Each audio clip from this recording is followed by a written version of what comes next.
नमस्कार, मैं हूं राजमोहन तिवारी और आप जुड़ चुके हैं लाइव बिहार के साथ। स्थानीय निकाय कोटे के 24 सीटों पर एमएलसी के चुनाव होने हैं और इसको लेकर राजनीतिक दलों में सुगबुगाहट तो साफ देखी जा रही है, लेकिन साथ ही साथ अब निर्वाचन आयोग ने भी तैयारियां शुरू कर दी हैं। राज्य निर्वाचन आयोग ने इन 24 सीटों के संबंध में तमाम जानकारियां भारत निर्वाचन आयोग को भेज दी है और कभी भी इस चुनाव के संबंध में घोषणा हो सकती है। कौन बनेगा एमएलसी के इस सेगमेंट में हम बात इन सभी 24 सीटों पर करते हैं कि कहां से कौन उम्मीदवार होंगे और किन के बीच में लड़ाई है। तो आज इस वीडियो में बात हम दरभंगा सीट की करेंगे कि इस बार कौन यहां से बाजी मार सकता है, किन के बीच में लड़ाई है।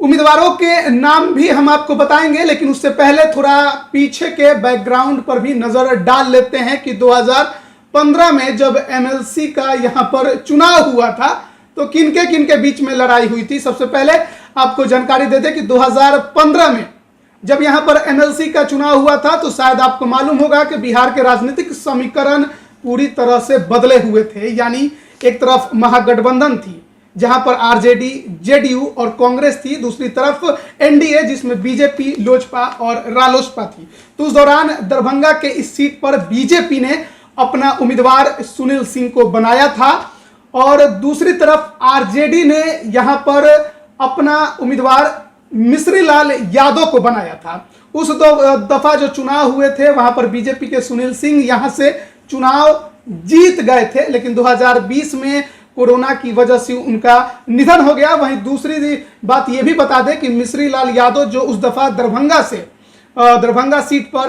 राजद के उम्मीदवार बने थे, अब वो अलीनगर से वीआईपी के विधायक भी हैं। तो जाहिर बात है कि इस बार नए उम्मीदवार आपको दरभंगा में देखने को मिलने वाले हैं और उम्मीदवारों की जानकारी भी हम आपको दे देते हैं। इस बार 2022 में जो एमएलसी का यहां पर चुनाव होने वाला है उसमें एनडीए से बीजेपी सुनील चौधरी को उम्मीदवार बनाने जा रही है। जो जानकारी मिल रही है उसके अनुसार सुनील चौधरी के बारे में आपको बता दें कि रियल एस्टेट का बिजनेस है, ठेकेदारी का काम करते हैं, सरकारी कई ठेके भी इनके पास हैं।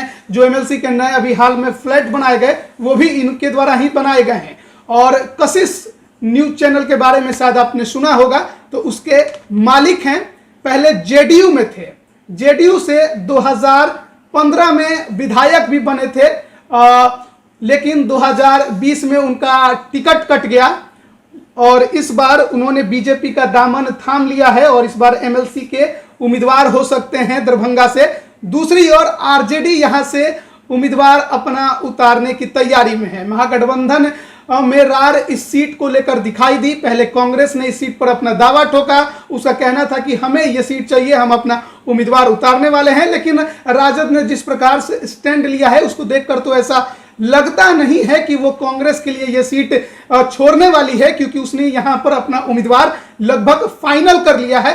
उदय शंकर यादव यहां से आरजेडी के उम्मीदवार हो सकते हैं। आरजेडी के पुराने नेता बताए जाते हैं, उनका परिवार भी आरजेडी के बैकग्राउंड से रहा है। हालांकि उनकी उम्मीदवारी को लेकर राजद के जो दरभंगा का जो क्षेत्र है वहां पर जरूर मतभेद देखने को मिल रहा है। जो पुराने कार्यकर्ता हैं उन्होंने उदय शंकर यादव के इस उम्मीदवारी पर सवाल खड़ा कर दिया है और यह भी कहा है कि अगर उदय शंकर यादव को आधिकारिक तौर पर घोषणा करके आरजेडी उम्मीदवार बनाती है तो दरभंगा में बहुत ज्यादा बगावत होगी और आरजेडी के कई जो कार्यकर्ता हैं वो आरजेडी का साथ भी छोड़ सकते हैं और बागी तेवर दिखाते हुए कईयों ने वहां पर अपना दावा ठोक दिया है कि हम भी वहां से अपना उम्मीदवारी दे सकते हैं। हालांकि आरजेडी शायद मन बना चुकी है कि उदय शंकर यादव को वहां पर उम्मीदवार बनाया जाएगा। तो यानी कि एक बात तो तय है कि इस बार आपको लड़ाई दरभंगा के इस सीट पर ब्राह्मण बनाम यादव